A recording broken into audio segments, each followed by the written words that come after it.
an introduction to the topic. We'll drop a few resources into the chat and we urge you to learn more and take action.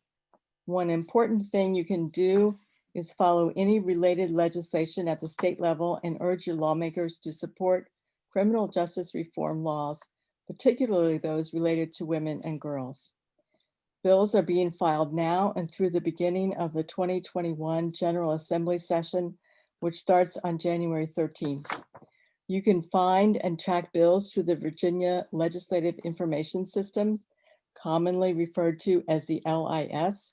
See the link in the chat. Through the LIS, you can also view the committee hearings and General Assembly sessions.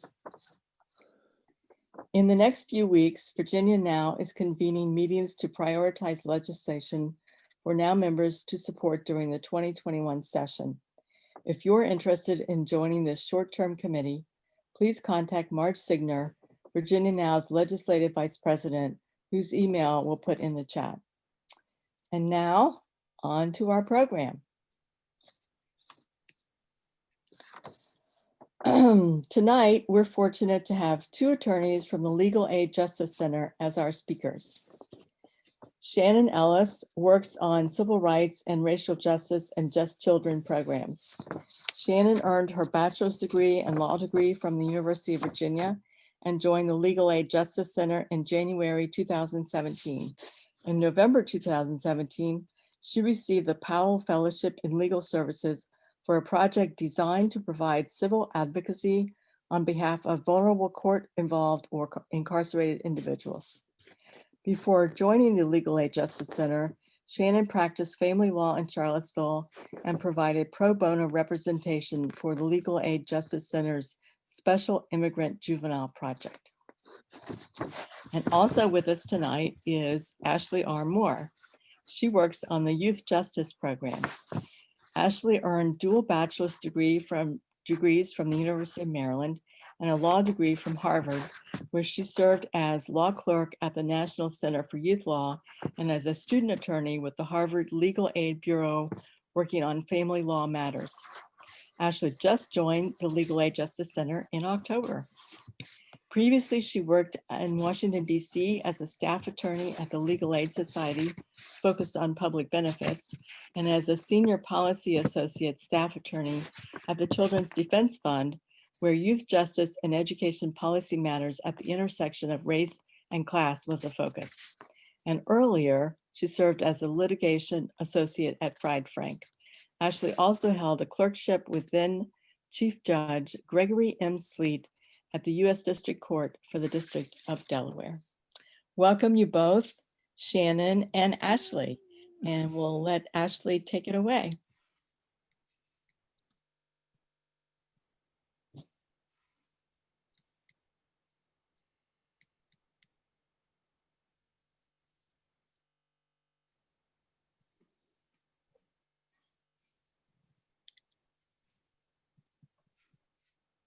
Ashley needs to be unmuted.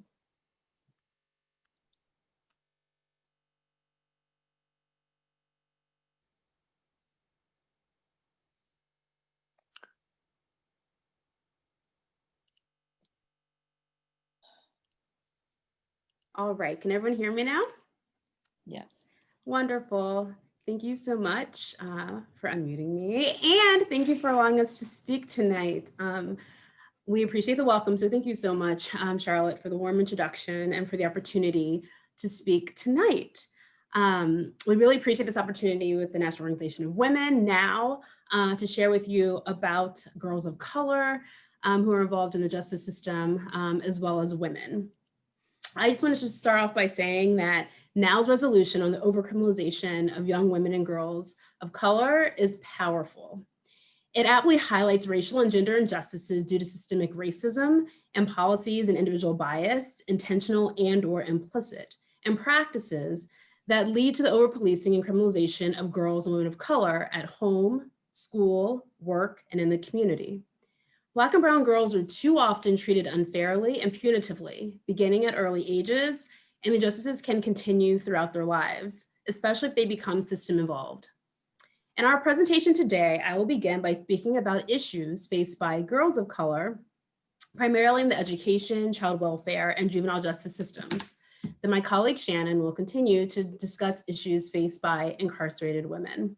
We'll also provide some action steps to take in pursuit of equity and justice for both of these populations. And you'll see that the title of the slide, the presentation, is Girls of Color in Justice, with an intentionally in parentheticals to underscore both the notion of girls who are involved in the justice system and highlighting that the justice system is full of injustice at times. And so we will talk about some of those dualities. Next slide, please. So to start, let's establish and discuss some of the frameworks that exist regarding this issue. So the cradle-to-prison pipeline is a phrase coined by the Children's Defense Fund. CDF states that the cradle-to-prison pipeline crisis can be reduced to one simple fact. The United States of America is not a level playing field for all children, and our nation does not value and protect all children's lives equally. The most dangerous place for a child to try to grow up in America is at the intersection of poverty and race. So there are factors from the outside of a child's life that could increase the chance of involvement with the juvenile justice or adult criminal justice systems. Factors include social constructs like race and ethnicity, poverty and access to adequate health care, food, housing, parental care, safety, including physical, mental, and emotional, and education, including childcare as well as early childhood and K through 12. Children of color, i.e. Black, Latinx, and Native American youth, are unfortunately more likely than their white peers to live in poverty, especially extreme and concentrated poverty, and to experience the collateral consequences, including increased state surveillance by police and other officials, both at home and in the community. And what I mean by increased state surveillance is that sometimes that comes in the form of actual policing, whether someone might live in an area, in a neighborhood that has a higher rate of police, or if there are issues at home and they might have intervention from the state through social workers or foster care and other systems, they often have increased monitoring. And so that's part of the issue is that some of these populations are overly monitored both at home and in the community and in schools with the police in schools as well. Next slide, please. So now we'll talk about the school to prison pipeline. The school to prison pipeline has been explored by many different organizations, and the Advancement Project has said this: across the country, school systems are shutting the doors of academic opportunity for students and funneling them unnecessarily into the juvenile and criminal justice system. The school to prison pipeline is a racial justice crisis. Students are pushed out of school are disproportionately students of color. They want to say that many of these children have learning disabilities or histories of poverty, abuse, or neglect, and would benefit from additional educational and counseling services, but instead they are too often isolated, punished, and pushed out. As a way to address some of these issues, some districts created zero tolerance policies and other discretionary and discriminatory policies that criminalize minor infractions of school rules. And the presence of police in schools can lead to students being punished and harmed in the justice system rather than helped at school. Unfortunately, children of color as young as preschool are also disproportionately experiencing harsh school pushout, even in preschool. And some people have coined this the preschool to prison pipeline. Next slide, please. So there are also unique ways in which girls generally and girls of color can also end up in the deep end with the juvenile justice system. The Rights for Girls organization has coined the term the sexual abuse to prison pipeline. It's used to describe the pathways of gendered violence that lead girls into the justice system as a direct result of their victimization. For girls, one of the main predictors of entry into the juvenile justice system is sexual abuse. Girls are often arrested for status offenses, which are simply acts due to their age that wouldn't otherwise be considered an offense or a crime if they were of age. This includes things like running away or truancy, skipping school. Also, girls are often arrested for prostitution and offenses related to their sexual exploitation, even though they cannot legally consent to sex as a minor, and federal laws define such girls as victims of human trafficking. Next slide, please. So there often is interplay between youth who are in the juvenile justice system as well as the child welfare system. And those youth are termed crossover, dual system, or dually involved youth. We mentioned before that some families experience over surveillance from the child welfare system, but the child welfare system is there to investigate issues of maltreatment, which might be abuse or neglect. And sometimes that can lead to out-of-home placements in foster care or kinship care. The juvenile justice system, on the other hand, is dealing with the delinquency. So, offenses that, harm or to property, or status offenses, which, as we discussed before, are simply due to one's age. This can lead to diversion, ideally, where you don't enter the system, or detention, where you may face incarceration. Girls frequently cross over between the child welfare and the justice system because of their responses to abuse and trauma that have gone untreated. Child welfare may funnel girls directly into the justice system by referring them to law enforcement or court for problem behaviors, even when those behaviors are manifestations of child maltreatment.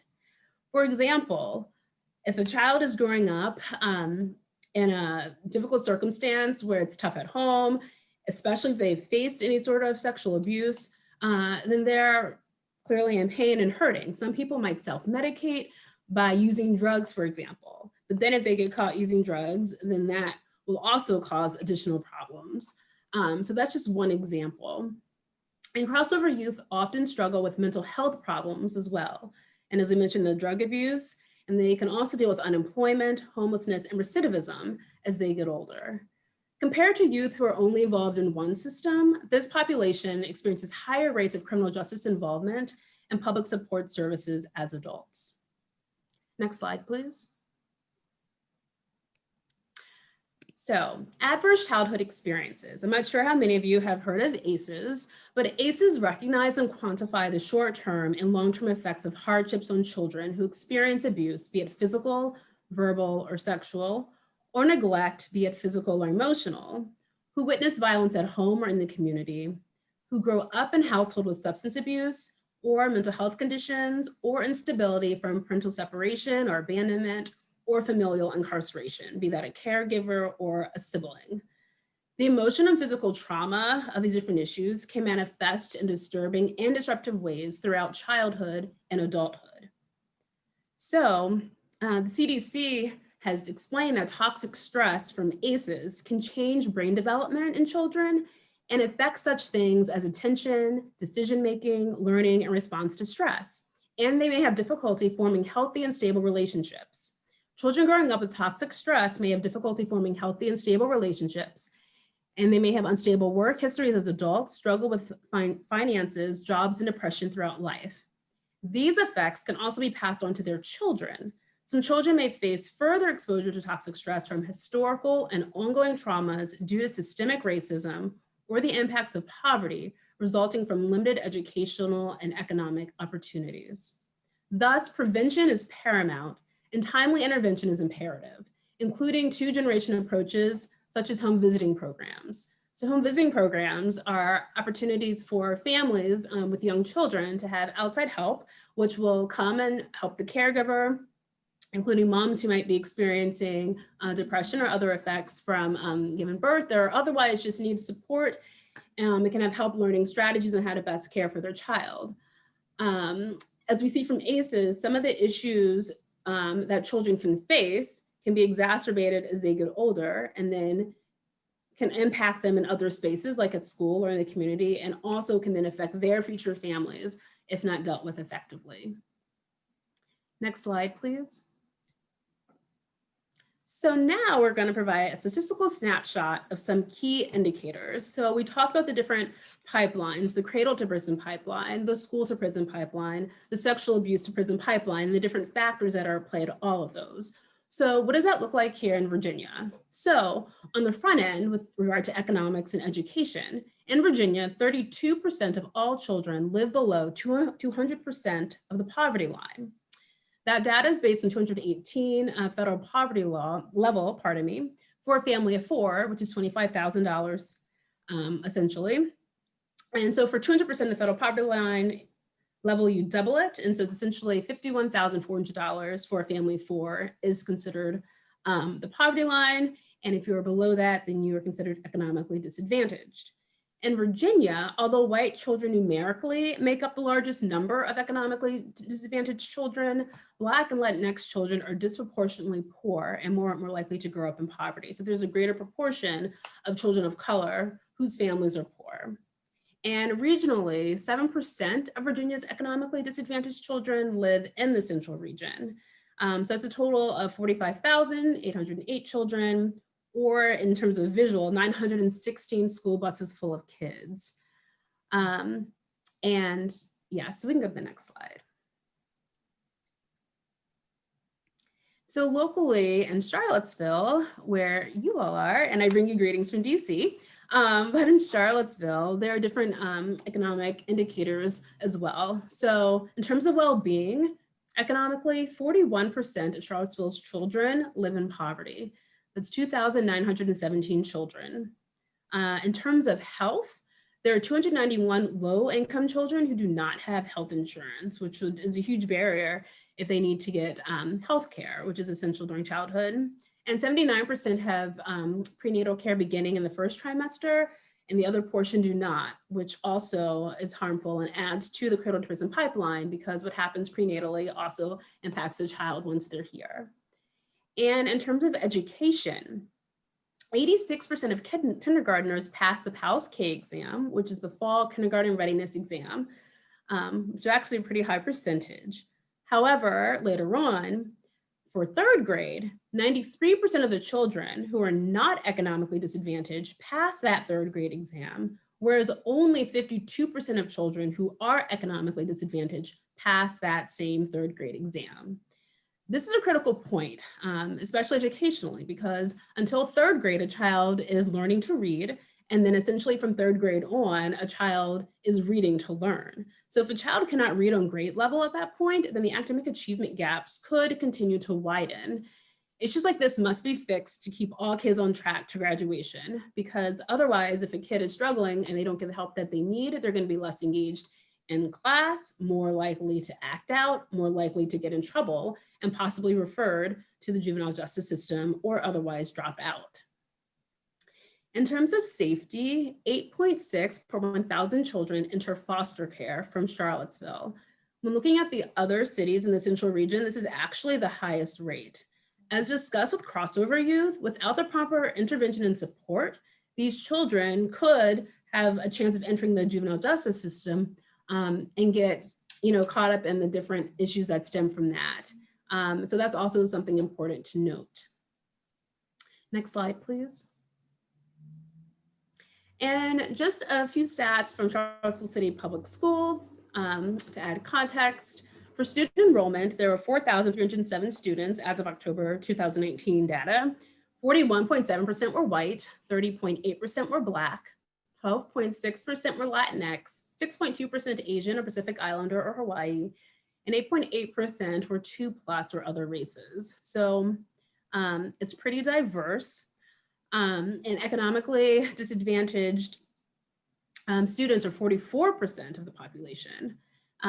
Good news is that they do offer preschool programs for eligible 3rd and 4-year-old children. And as we just discussed before, we didn't really discuss it, but it's important to note that early childhood programs in childcare are essential, especially for families in need. And there are studies that show that early childhood education is most important for kids who are coming from lower economic households. And so to stop the achievement gap before we can even start, it's very imperative that children have access to pre-K. And so it's great that they do offer the preschool programs for the 3 to 4-year-olds. Next slide, please. So on the back end, here are some of the stats.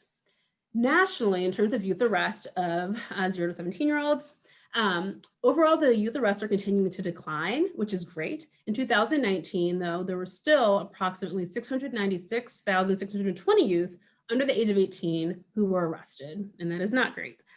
In terms of gender, girls accounted for 31% of these arrests, and in terms of race, 34% were Black, 63% were white, and 3% were other.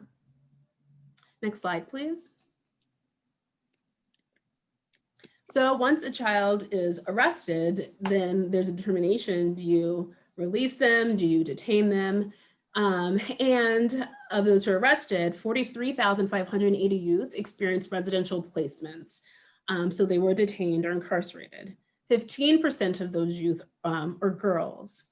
And then racially and ethnically, in terms of the breakdown, Native American girls are more than 4 times as likely as white girls to be incarcerated. Black girls are more than 3 times as likely as white girls to be incarcerated. Latino girls' placement rate is 31 per 100,000, whereas white girls' placement rate is 29 per 100,000. And Asian girls' placement rate is 3 per 100,000. So girls of color account for approximately 24% of the youth population, but they comprise approximately 62% of girls who are in residential placement. Thus, the percentage of girls who are incarcerated is way higher than their percentage in the general population. Next slide, please. In terms of statewide residential placement, here in Virginia, there were 1,062 youth incarcerated. This number does include both girls and boys. In terms of race and ethnicity, 25% are white, Latinx is 10%, Black is 62%, Asian is less than 1%. So again, you see imbalances with regards to the percentage of these youth in the general population and then those who are actually engaged in the system. And then of this number, 13% were girls. Next slide, please. So we've talked about some of the issues that children face from the very beginning and all of these factors that sort of can funnel them onto a pathway to prison or incarceration or detention or other hardships without proper intervention. So we want to pursue equity and justice in terms of policy and practice to help change these numbers and help these children. What girls of color need and deserve. The following is just a short list of some of the top things that girls of color need. First of all, they need acceptance, respect, inclusion, safety, and opportunity.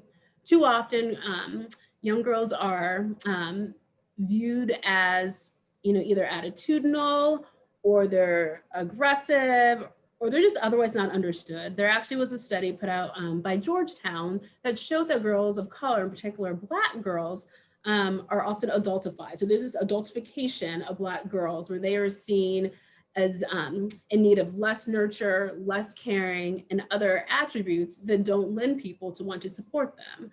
But these girls are just girls, and like all girls, need acceptance, respect, inclusion, safety, and opportunity. These girls often face a lot of issues as we discussed, so they need to have their holistic needs both identified and then met. This includes their physical, mental, emotional, social, and academic needs. And then they need to have developmentally appropriate services and age-appropriate supports, including therapeutic and counseling services, which can hopefully be provided through schools when they do have counselors or social workers available for that purpose. It's also very important for these girls to have trauma-informed and gender-responsive approaches that include things that are relational and that are strength-based, not deficit-based, although there are challenges and issues for sure, recognize the strengths that the girls possess, and they must be culturally competent, recognizing that different cultures and different neighborhoods have different ways of being and talking sometimes, and that those should be honored and respected and understood. There also need to be alternatives to the punitive school discipline, which we'll get a little bit more into, such as restorative justice. There also needs to be an opportunity to stay in school and excel from pre-K through 12 and beyond. There also should be extracurricular activities that develop their talents and leadership skills. And so essentially, there needs to be a cradle to career pipeline And note, all these principles are essential for girls in every space, whether they're home, at school, in the community, or system involved. And if system involved, there needs to be a special focus given on rehabilitation and connection, such that when they are finished with their placement, that they have somewhere safe and secure to go and people to help them reacclimate to the community and to thrive at school. And we do know that the focus should always be on prevention first, and then diversion if there is contact with the system, to avoid the harms from system placement and to system involvement. And I didn't make a slide about this, but there are lots of anecdotal evidence and studies that show that, youth are at a higher risk of harm when they are incarcerated. And, there's the Prison Rape Elimination Act that applies to youth as well. There are just so many factors and harms that can come to youth in those settings that the best thing is to keep them out. Next slide, please. So let's put some of the principles into action. So at LIJC, we work in coalition with others to create policy to help change these pipelines and cut it off and really work on prevention and fairness and equity. And so a disorderly conduct bill was actually passed this March thanks to strong and effective advocacy from LIJC and others. The passage of this bill is major because it impacted children of color, especially girls. It states that elementary or secondary school students cannot be found guilty of disorderly conduct in a public place if the disorderly conduct occurred at school or at a school event. Essentially, the charge of disorderly conduct was used as a catch-all. It was very discretionary just to penalize students for various reasons. And this disproportionately fell on girls of color. LAJC wrote a report called Decriminalizing Childhood, Ending School-Based Arrest for Disorderly Conduct. It was published October of last year. And it stated that the problem is that Black students in particular and Black girls at a momentously increasing rate are targeted in school with disorderly conduct, criminal charges, and disproportionate numbers to their white peers. And the consequences of such charges, whether they proceed before a judge or not, can cause cumulative harm that can derail a child's education and make them more likely to sink deeper into the justice system.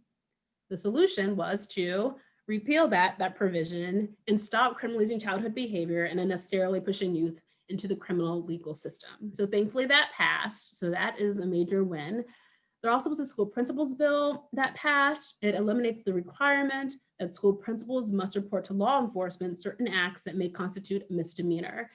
Over the last several years, and decades in fact, there has been sort of this increased criminalization of typical kid behavior. And so that bill is important to say that certain things that happen at school can just be kept at school. Because there have been horrendous stories of, simple things like, and you should never throw a pencil, for example, but throwing a pencil and hitting someone, and then suddenly that's abuse, or, just lashing out, something happening, and then it's being couched, which have these big consequences. There's a cascade of things that happen when a child's justice involved, as well as for their family, including fees, which I didn't even touch on in this presentation. And finally, the dress code bill was also passed. This is intended to protect girls of color, especially Black girls, from school pushout. Black girls are being penalized for how their natural hair was worn and other issues. And so that bill was passed to help with that. But you can go to the next slide, which is actually perfect because there's a picture of a little girl with her beautiful natural hair and her big smile, and she's sitting at her desk reading. She wants to learn and grow. And so from our policy wins, I also want to talk about some of the policy goals, some of our priorities for this upcoming legislative session. So at LAJC, the Legal Aid Justice Center, we work in coordination with others for a Fund Our Schools campaign.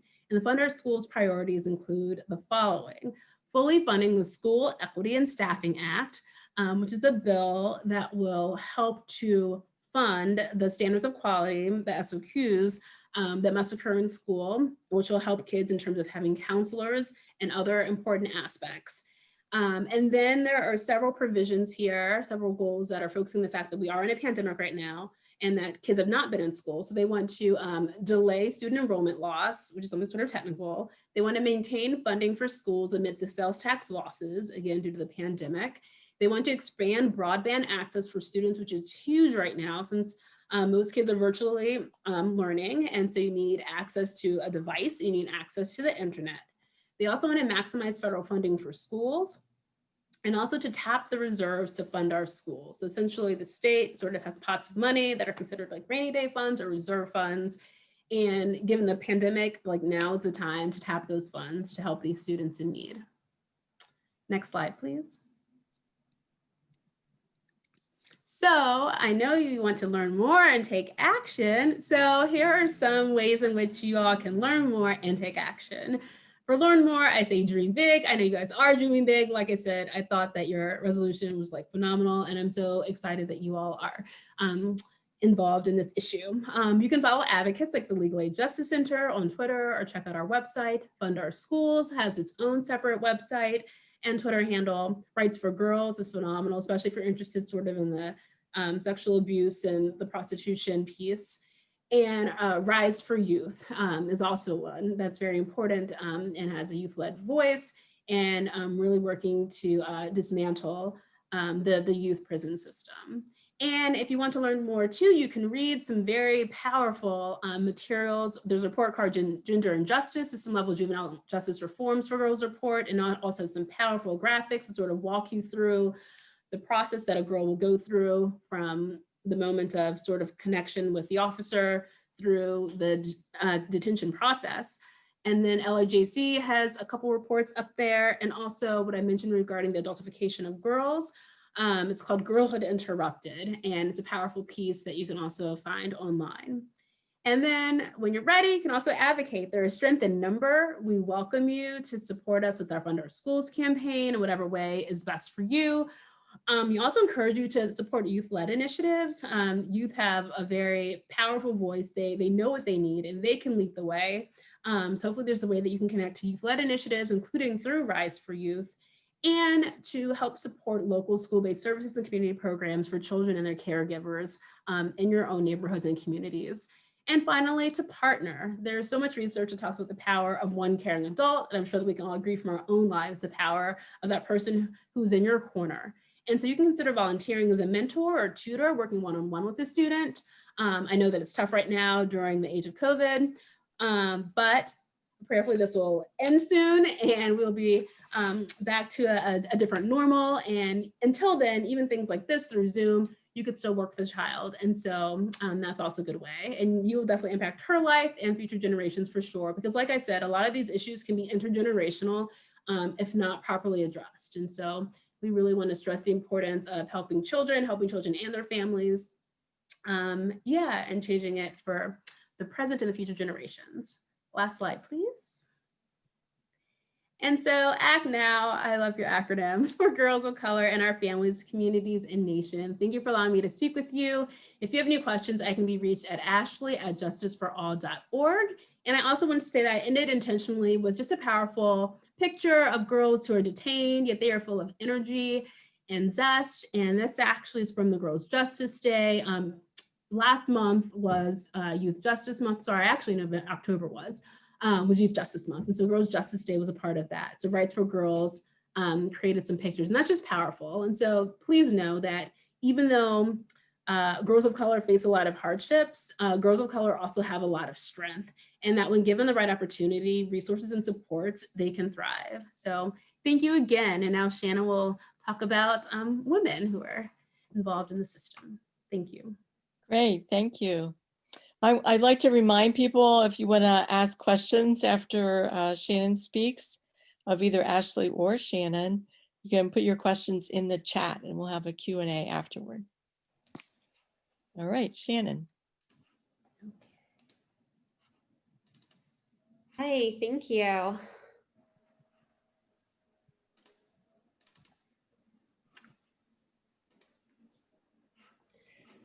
Okay, hi everybody. So I am going to be picking up where Ashley just sort of left off, talking about what can happen after women sort of disappear into the closed off world of incarceration.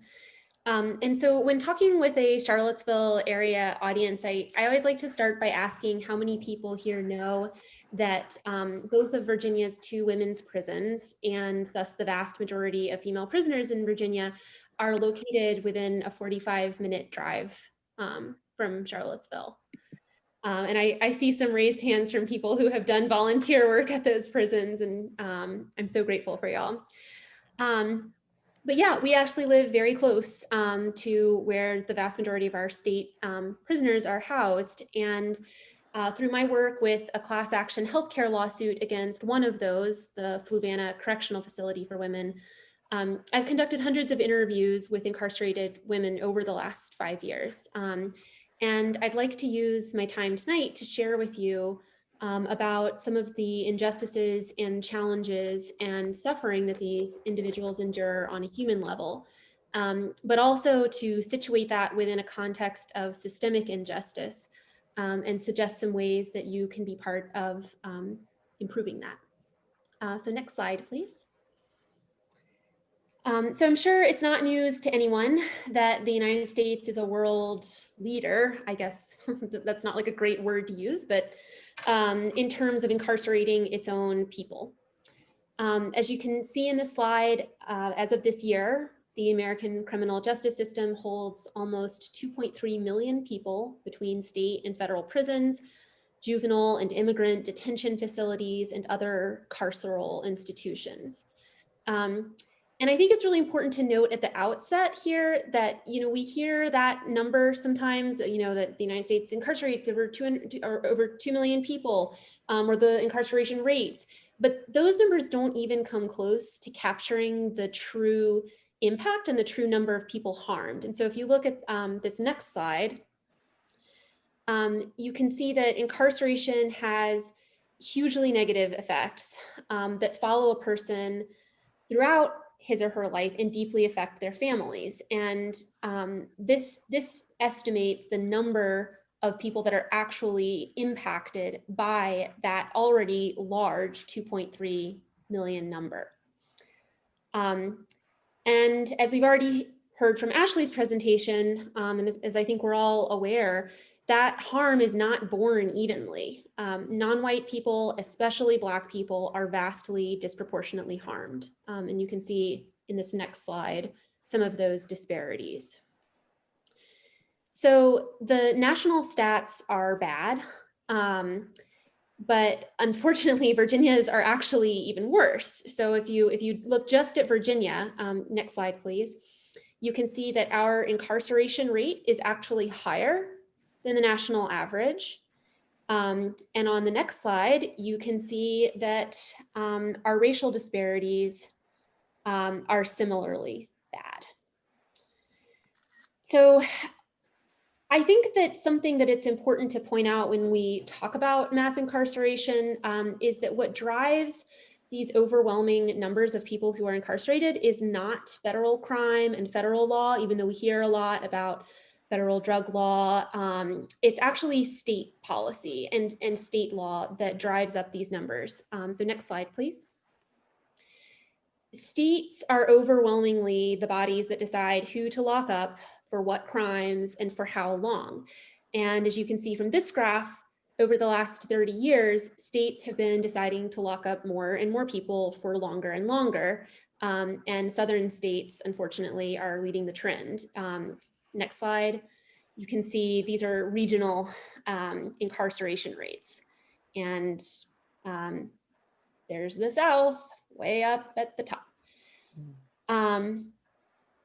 Okay, so before we dive into the specific issues that are faced by incarcerated women, I'd like to give a little bit of history about how we got here and punitive sentencing laws in the US. So next slide. So this is just back to looking at state policy and the effects that it has on incarceration rates. You can see here that incarceration rates really began to explode in the late 70s and early 80s with the birth of the war on drugs. That movement, along with it came, so not just enacting draconian drug policies that emphasized punishment over treatment, Also, in part of that movement, states began passing so-called truth in sentencing laws. And these laws dramatically cut down options for early release for prisoners. These are laws that eliminated things like parole. And Virginia actually went from a system where a prisoner with perfect behavior who showed herself to be rehabilitated might serve only 25% of her sentence. So might actually only serve a quarter of the time that was given on her sentence, went to a system that offered no parole and required all prisoners to serve at least 85% of their sentence, regardless of good behavior or demonstrated rehabilitation. And I will say that while Virginia has implemented a few sort of sliver areas where parole is possible for people who were convicted as juveniles, for people, there's a method of geriatric parole. It's still very, very limited. The vast majority of Virginia prisoners do not have recourse to any kind of parole and are capped in what they can earn in terms of good time, of a discount off their sentence at that 15%. So as the prison population boomed, the increasing number of people that were locked up, that were held behind bars, resulted pretty predictably in an increase in prisoner lawsuits, where as incarcerated people turn to the courts to seek help. But if we can go to the next slide, you can see that instead of remedying the cause of these lawsuits, the root cause of mass incarceration and poor prison condition, Congress chose in the 90s to pass the Prison Litigation Reform Act. And the stated purpose of this act was to reduce the amount of prisoner litigation, to make it harder for incarcerated individuals to access the courts. And one of the biggest barriers created by the PLRA is a requirement that prisoners exhaust their administrative remedies before they can go to court. And what this looks like is each prison basically gets to set up its grievance, its administrative remedy process, and they tend to be complicated multi-step systems that require a person to clearly explain his or her problem in a written format on the correct form and follow strict deadlines for submission of various forms in order. It's completely inaccessible to many prisoners who face barriers of mental illness, disabilities, a lack of literacy, and we'll come back a little more to this later. But in short, the PLRA functions to shut incarcerated people out of the courts, which we tend to think of as the place of last resort. So next slide. We can turn now to a more specific discussion about incarceration and women. And to start off with, similarly to what Ashley spoke about, talking about incarcerated youth, we should acknowledge that women's incarceration rates are much lower than men's. But if you look at this next slide, you can see that they are actually rising very quickly. They're in fact growing at a rate that is faster than that of men. Drug criminalization and the opioid epidemic play major roles in this growth. So do really heavy sentences for smaller economic crimes like larceny, shoplifting. So women who are incarcerated tend to be young. They tend to be plagued by poverty, lack education and job skills. And so here's where you can see the trajectory of people who are coming out of the sort of systemic problems that Ashley described, coming into the prison system. These risk categories come straight out of that, of systemic poverty, of lack of good access to education, of lack of good access to job opportunities. If you go next slide, you can see that women tend to be incarcerated for less serious crimes. Most are incarcerated for nonviolent offenses, often driven by lack of access to employment, family stability, drug treatment, and protection from sexual and physical abuse. And I apologize, I know the data in this slide is a little old, but you can see here that in Virginia, shoplifting and theft, at least as of 2014, accounted for almost 40% of all arrests for women.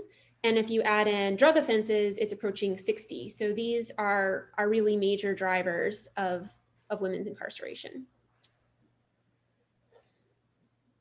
Next slide. So once women enter the prison system, they become subject to a number of really unique harms and challenges. Many of these stem from the fact that prison systems are overwhelmingly built for men. They're historically built for men. Women are a great minority in the prison system. And as a minority, women suffer from sometimes really appalling conditions that are just not appropriate to the simple realities of their bodies. And so, for example, bathroom access can be a really big issue. And an example that is easy to give because of my work with the Fluvanna facility is that the Fluvanna facility was built without bathrooms in the individual cells. And the idea was that the cell doors wouldn't be locked all that often, and women would always have access to the bathrooms in their pods. But that didn't end up being the case. The doors get locked a lot, and women are far more likely than men, especially if they've given birth, to suffer from incontinence, especially as they age, and to need quick, easily available access to a bathroom. And this is just a very humiliating and degrading thing to have happen to you because the physical construction of the prison does not take into account your physical needs. Next slide. So this is actually the interior of a wing at the Fluvanna prison, and you can see here those are the individual cells, and over there, those in the back corner are the 3 doors or the 2 doors for bathrooms. So healthcare poses similar challenges. Women have different healthcare needs than men. I mean, including most obviously pregnancy, childbirth, and gynecological care. And statistically, they require more medical care as they age, and prisons are often not set up to provide this care. And just as sort of an example of this, and to tie it back to the issue that we talked about earlier with grievance procedures, I brought a couple of examples of grievances that have been filed by women at the Fluvanna prison seeking help with medical issues and the responses that they received. So I hope that these will give you a bit of a window into some of the bureaucratic, both what women are suffering in prison and also the bureaucratic trap of the grievance system and how ineffective it is as an avenue to relief. So next slide. So this is a grievance from a client who had a rare arterial condition, who was housed for administrative reasons, not even for disciplinary reasons, but for administrative reasons in the prison segregation housing, which is essentially solitary confinement where access to a doctor could take hours. So she wrote a grievance explaining why this housing assignment put her in danger. She described her syndrome, that how high her blood pressure went, that she can't get help in time, that there isn't a nurse around, that she is just requesting to be housed in a wing closer to the medical station so that when these episodes happen, she can get the medical attention that she needs. And the response to this grievance was a box checked on the back of it that said, "This issue does not affect you personally," which is obviously false, is inaccurate, and no action was taken to help her. Next slide. This is a grievance from a patient who was blind. She wrote it with the help of a friend, and it was about her repeated falls and the need for a working call bell in her cell in the prison infirmary. She explained that the call buttons don't work, that she had fallen a number of times and had no way to get help but to lay on the floor, beating on the wall, hoping that someone would hear her because the call buttons didn't work. And actually one of those falls had resulted in a vertebra fracture for her. And the response to this, it was returned rejected to her because she waited too long to file the grievance. And so it was rejected and there was no action taken to help her. So these are just 2 examples of many. I can tell you, and I know that other volunteers who have worked out at the Fluvanna facility who are on this call can tell you that it is not a simple thing, even for someone with a law degree, to successfully navigate this bureaucratic maze, and it is really devastating. And women are more likely than men to come into prison with a history of trauma, of need for mental health treatment, and this can really exacerbate the difficulties that they face in accessing a system like this. So next slide, please. So this shows the increased rate at which women who are incarcerated are likely to have a history of mental health problems as compared to men. And I really feel like the bar graphs don't tell the story here. Fleshing out the experiences that underlie these numbers means looking at the fact that the overwhelming majority of incarcerated women have been the victims of sexual assault, of intimate partner violence, of other forms of physical abuse. Among women in jail, 86% experienced sexual assault and 77% have experienced intimate partner violence prior to incarceration. The trauma that these women have suffered is then compounded by the fact that most prison guards are male, including in women's facilities. And as most women who arrive there have experienced violence at male hands, this is an ongoing re-injury and source of trauma to them that is unique to women and is not the same as in men's facilities. Incarcerated women are also much more likely than incarcerated men to have a history of substance abuse. And often that substance dependency is what leads to their incarceration in the first place. And again, those percentages are very high. 82% of women in jail report alcohol or substance abuse dependencies. And actually 40% of women in state prisons report that they committed their incarcerating offense while under the influence of drugs. So the lack of good evidence-based addiction treatment in prisons is another major problem these women face. And I'll just take a brief tangent here to note that given the scope of this problem, the huge percentages that we're talking about, it would be possible for a state to view the period of a woman's incarceration as an opportunity to treat that drug addiction and to potentially release a healthier and more capable individual back into society who has learned new coping skills, has improved mental health, and is thus less likely to reoffend. But states do not adequately fund or prioritize drug treatment for incarcerated people, and women really disproportionately suffer from that failure. Finally, and we can go to the next slide. Finally, women are affected economically by their imprisonment, and their families are affected differently by their imprisonment in different ways than men. Women are already more likely to be living in poverty than men. 57% of Virginians living in poverty as of 2016 were girls or women. And again, those burdens are not distributed equally across of races.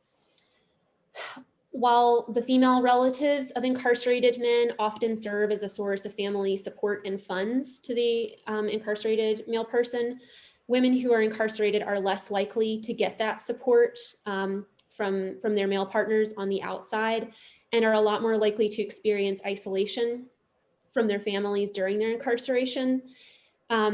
This is exacerbated by the fact that there are only a couple of women's prisons in Virginia, and so a woman's odds of being housed really far away from her family are much higher than for men. And so there's also just that increased physical distance that leads to additional isolation.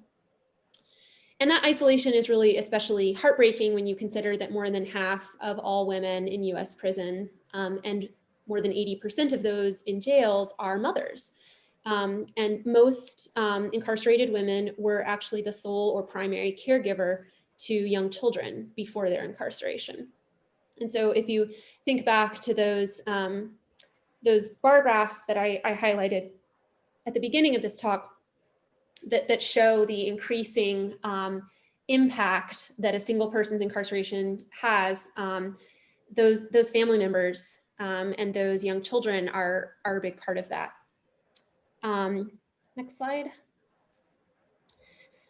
So in conclusion, I realize I feel like my presentation on these issues, these are always a bit of a downer because you know, the current situation of mass incarceration is just so desperate. But I would like to end by saying how encouraging it is to me as an advocate for change to see that organizations like NOW are interested and are concerned about these issues, and that you're actively seeking ways to help right these wrongs. So conversations like these, and then especially the action that flows from them, gives me hope for change. And with that in mind, I will offer the following suggestions for things you can do to help make those changes happen. So a big thing is that you can support legislation, and you can let your representatives know that you strongly support legislation that reduces incarceration. And so that's a whole field of things. Earned sentence credits is something that's going to be up in January 2021 session, and that would expand the ability of incarcerated people to earn time off their sentence through good behavior. The expansion of parole, the expansion of geriatric release, and expansion of medical release and clemency. And I won't go into the details on all of those right now, but I would be happy to talk about them more in the question and answer if people would like. Supporting legislation that makes it easier for people coming out of prison to build their life back on the outside and not get trapped into a cycle that will lead to a reoffense and reincarceration. Expungement of criminal records is a huge aspect, and in Virginia, it is very, very hard to get even, it is impossible right now in Virginia to get expungement for actual crimes that you were convicted of. The only thing that you can get expunged is crimes that you were charged with that you either were found innocent of or that were dismissed or null-prossed, or where the prosecutor chose not to continue the prosecution. Those charges remain in Virginia's criminal records database. You can get them expunged for certain crimes after certain periods of times, but it's a very difficult process, and not many people are able to access it. So improving, and those records are often what stops someone from being hired after that record is created, or loses them out on a housing opportunity. And these are all things that then contribute to cycles that lead back to reoffense. You can support legislation that protects the human rights. I wrote of incarcerated women here, but of incarcerated humans, of anyone who is behind bars. A specific example affecting women, I believe there's going to be a bill in January session that would try to ensure full reproductive health care and access to different options for that care for women who are behind bars, focused on pregnancy and childbirth. And that's the kind of legislation that you can look to support there. And one thing that I will just note with all of these bills is there is a tendency when legislation like this gets introduced for people to, even I think well-meaning people, to say, well, yes, we could expand earned sentence credits, but not if it's someone who was convicted of a violent offense. Not if it's someone who the offense that was committed was in any way sexual, and to start carving these out. And that is a really bad approach, in my opinion. It, first of all, it really starts to reduce the number of people that legislation is able to reach, and thus the impact that it's really able to have in reducing mass incarceration. It also plays into a lot of wrong assumptions about what a violent offense is and what the capacity of these individuals to be rehabilitated is. And it also sets up hierarchies than within an already really oppressive system for people who are able to access different mechanisms for release. So I would urge people to mention if you end up supporting some of these bills, to explicitly say in your support that you oppose carving out categories of human beings from the relief that they offer. Next slide. This last slide is just a few resources if you are interested in these issues. The ACLU a couple years ago issued a great report specifically about women in prison in Virginia. And there's a lot of really good data and information in that, and that's linked there, and I can put that link in the chat too. The Prison Policy Initiative and the Marshall Project, many of you may already be familiar with these, but they are great resources to learn more about mass incarceration and issues on both the national and state level. And then, of course, the Legal Aid Justice Center does a lot of work around these issues, and we would love you to keep up with us. You can reach me at the email address and phone number below. I'm always happy to follow up and talk with people about these issues. Just prepare to have your ear talked off. And with that, I will thank you for your time.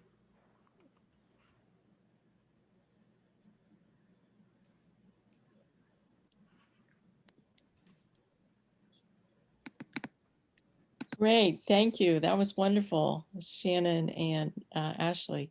And we're gonna open it up to questions now. Kathy, are you gonna handle the question Q&A, or do you want me to? You need to unmute.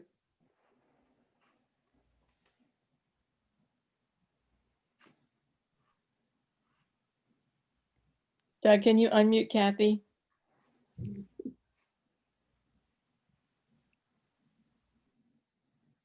Well, while she's trying to figure it out, I will start.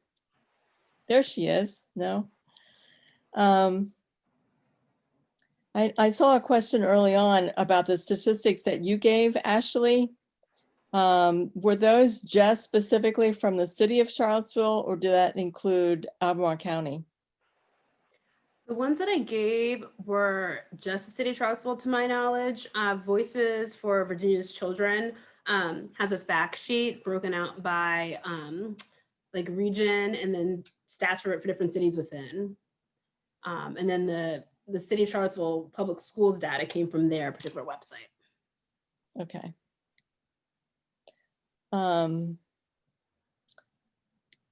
I had a couple of comments in here about posting your resource links in the chat. I would also ask if you would send those, email those to me. I will email them out to people as well. I see a lot of oh,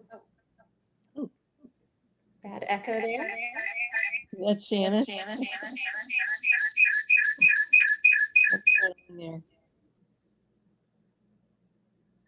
I think the issue is that not everybody is muted, so if people could mute.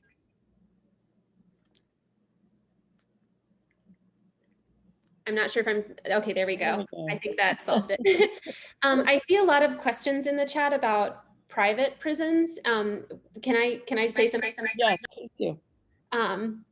So there are a few private facilities in Virginia, but private prisons, and this is true not just in Virginia, but around the country, they make up a very, very small percentage. It's like a little sliver of carceral facilities and the number of people that are housed. And so sometimes just focusing on the private prison issue, you can miss the forest for the trees. And in terms of like dealing with mass incarceration. And also, and one other thing that I'll just say about that is that just because a facility is state-run doesn't mean that there aren't aspects of the facility that are contracted out to private companies. For example, at the Fluvanna Center Medical Care, which led in large part to Legal Aid Justice Center's lawsuit against that facility. So private industry is intertwined with prisons at just every level, whether they're state-run or officially a private prison. I often feel like looking just at the, is it a private prison, kind of is not that helpful of a designation when you're talking about trying to address people who profit and organizations who profit off of incarcerated people. Okay, that's all. Sorry.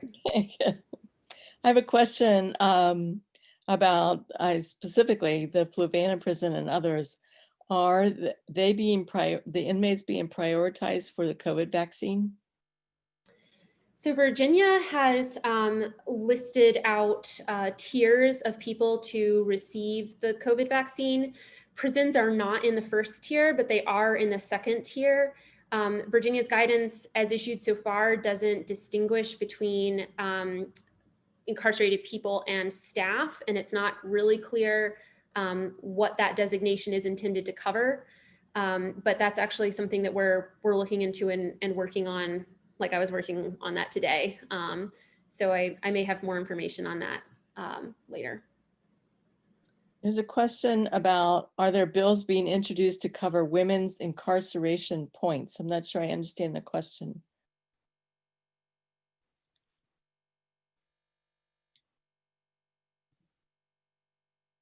Do you know what that means?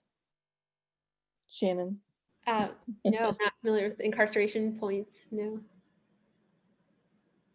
I'll have to follow up with Connie. People are putting things in here so that it keeps jumping up. That's why I keep losing my thread here. Is legislation on girls' abuse to prison pipeline being proposed for the 2021 session that you know of?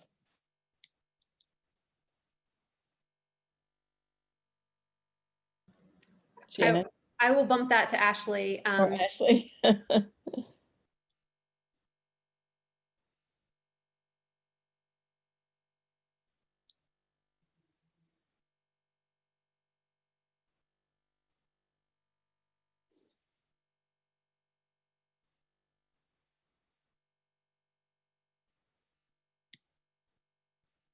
Ashley is not unmuted. There we go. Okay. Thank you.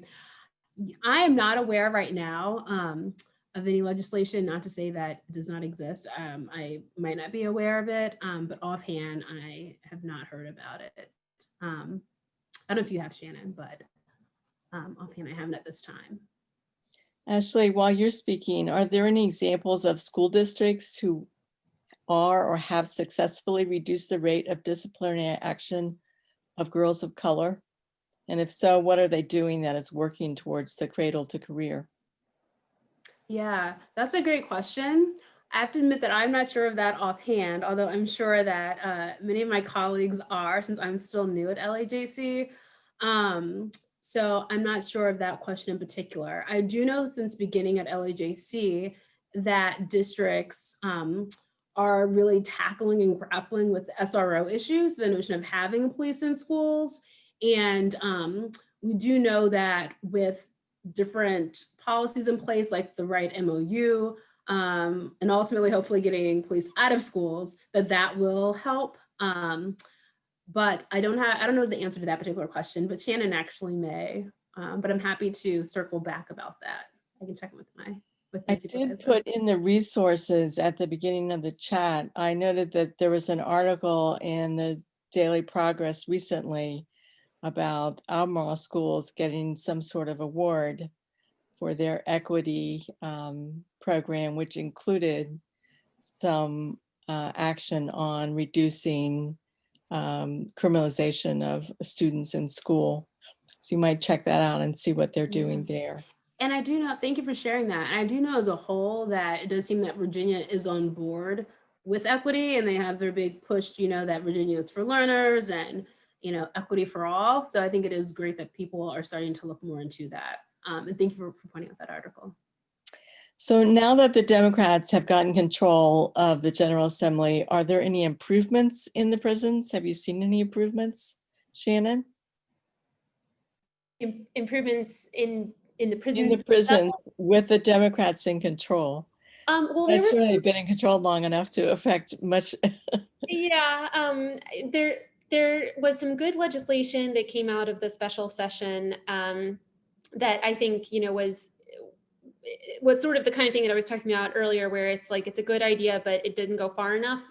There were a number of bills that were aimed at reducing sentence that had these, like the earned sentence credit situation, that had these carve outs and really ended up cutting more people out than could then qualify for it. And so it's great for the people that can now qualify for it, but it really isn't getting to the heart of the issue. So I'm hopeful that we might see some bigger steps taken in the coming session. So Mary Louise has a good question. Would now advocacy be helpful to encourage the governor to approve clemency petitions? Yes, and actually, I think it's all right to say that there will be some advocacy forthcoming directed at the governor's office regarding issuance of conditional pardons. The governor has a broad power to grant conditional pardons to incarcerated people, and there is a huge backlog, and has been for years, of people seeking that clemency, and a real spike right now with COVID-19 of high-risk people, who may have served a lot of their sentence and are trying to serve the rest on home electronic incarceration or be outright released. And the governor's office has not released numbers on whether they're considering them, how many they're considering, how many they're granting, how many they're denying. I would love, once there's a more formal version of that advocacy out, which, like I say, I think will be coming shortly, I would love to provide that to NOW. And if NOW wanted to sign on and elevate that, that would be wonderful. Yes, absolutely. Please send that to us. Another question from Toby. Does Herring as Attorney General have much control? I'm sorry, I was reading a question in the chat. Can you repeat? Okay. It's a question about whether Herring as the Attorney General has much control over incarceration issues. Well, so he does not give orders to the different local prosecutors who can decide for themselves what they're going to prosecute, what they're not.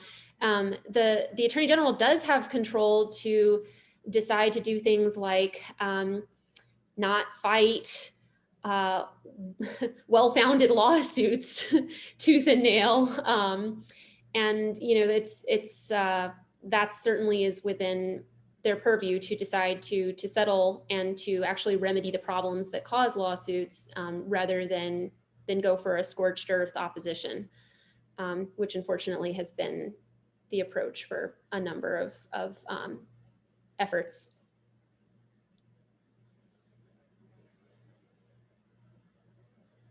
So I have a question from someone who asked if the two of you are supportive of foster care when it's disassociated from the justice system.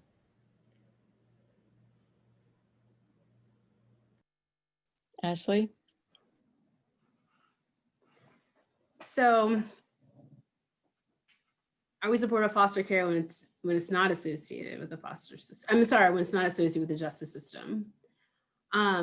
I might give a lawyerly answer right now and say it depends. I honestly think that it might depend on the particular circumstance. Like, clearly, when a child is, in danger or like truly objectively like being harmed, you of course want to remove the child from danger and address whatever is going on.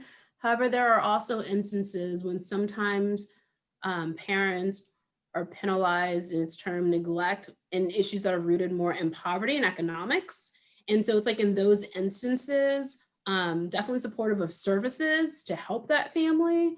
And I know that, I don't know if this question is rooted in the fact that there is sort of an ongoing building movement right now that's sort of anti-foster care, I think, in all of its forms. And And I recently have learned about that. And I think that it goes back towards the notion of surveillance, and it goes really deep sort of into the history of surveillance, especially the history of surveillance of Black people in this country. And so there are a lot of nuances.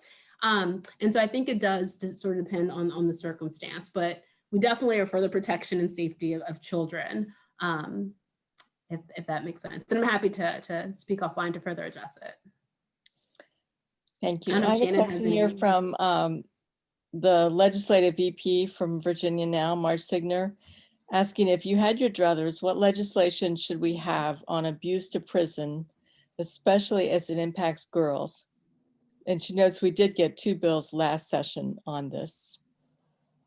So if you were going to create legislation, what would be on your wish list, Shannon and Ashley? That's a great question. And again, I have to say that because I'm new to both LAJC and Virginia law, I'm not as up to speed on what the actual like recent legislation has been. So kudos on all of your effort. So I can't eloquently speak to that right now, but certainly happy to read what's been set forth and, you know, see if there's any ways to even enhance. But Shannon might know more.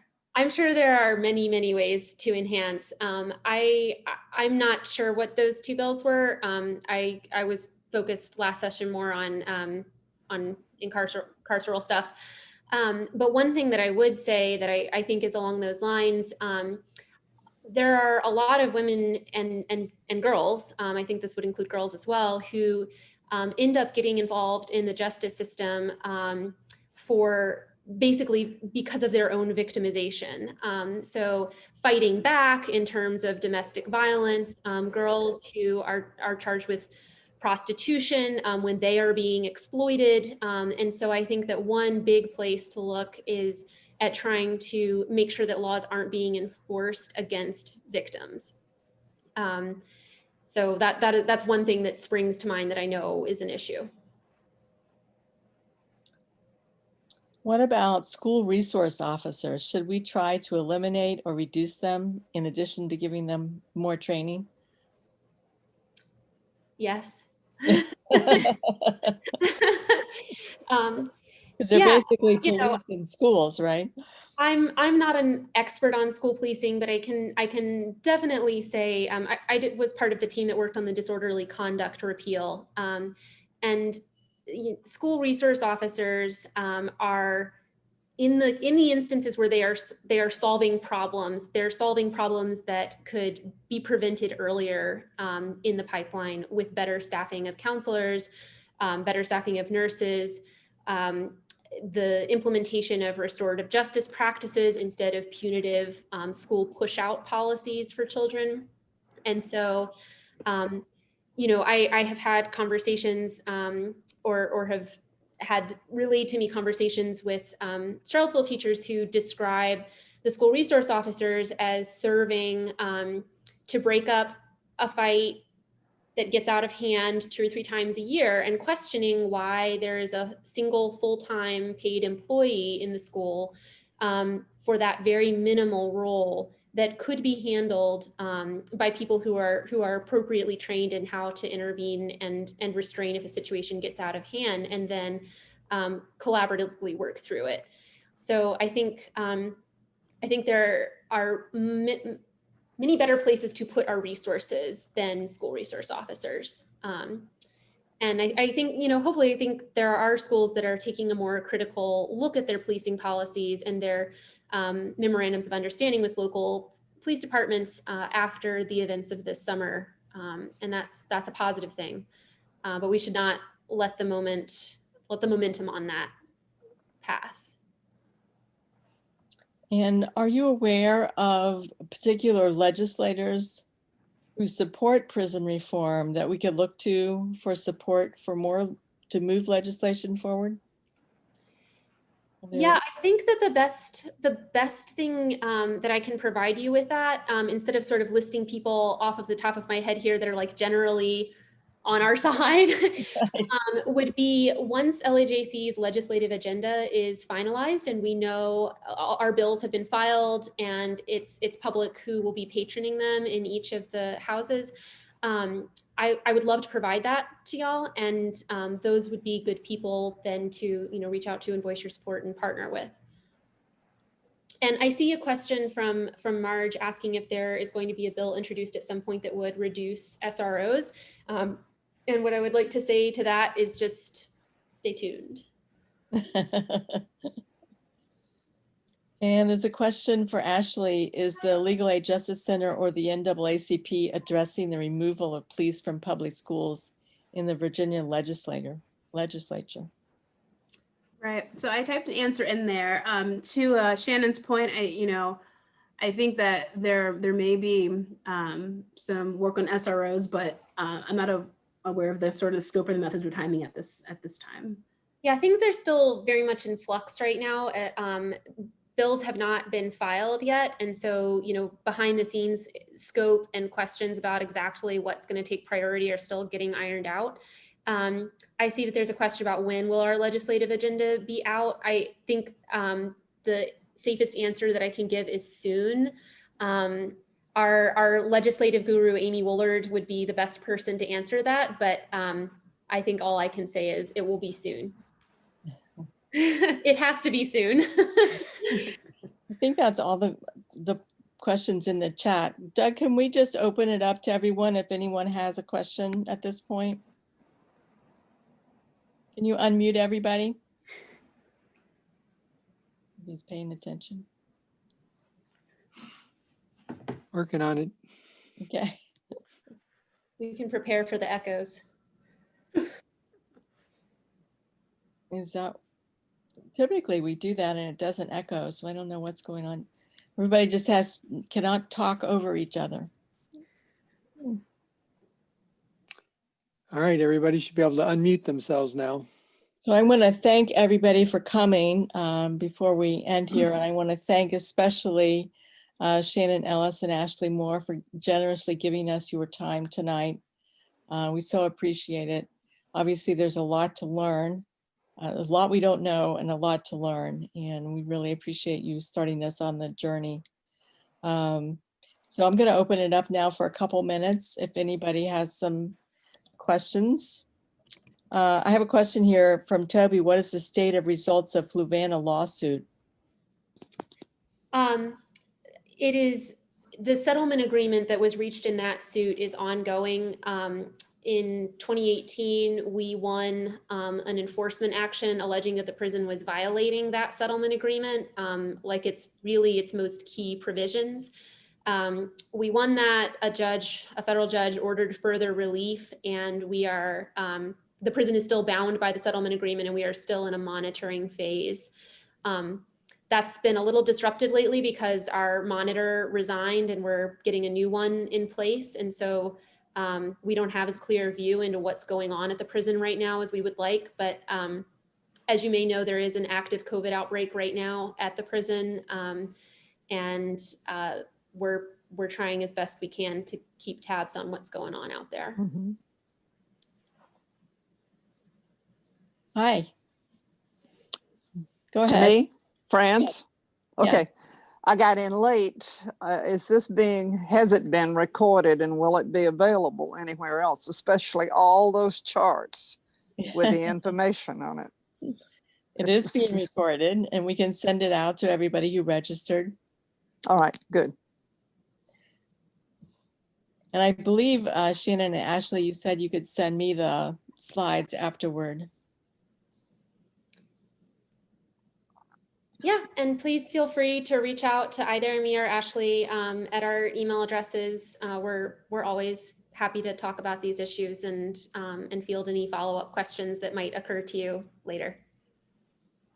So if you see any more articles or anything that we should be aware of, please send that to us. We appreciate it. Yes, likewise. I thank you so much. Any other final question from anyone? Can I say something? Yes. Okay. Virginia now is organizing a legislative committee to look at legislation such as we've been talking about. And if you're interested in joining us, it will not be onerous, it hopefully will be interesting and worthwhile, please contact Charlotte or me or, yeah, thank you. believe We've I got put that in the Marge's chat email earlier. address. It's in the front of the chat session. Yep. It's up in And the I'd front of like the to chat. let people know that if you want to save the chat, you can save the chat. If you look at the bottom, there are little 3-dot buttons next to file. You click on that and it says save. You a place to save it in your computer. The whole thing. Yeah, it will save the whole thing in your computer. Thank you.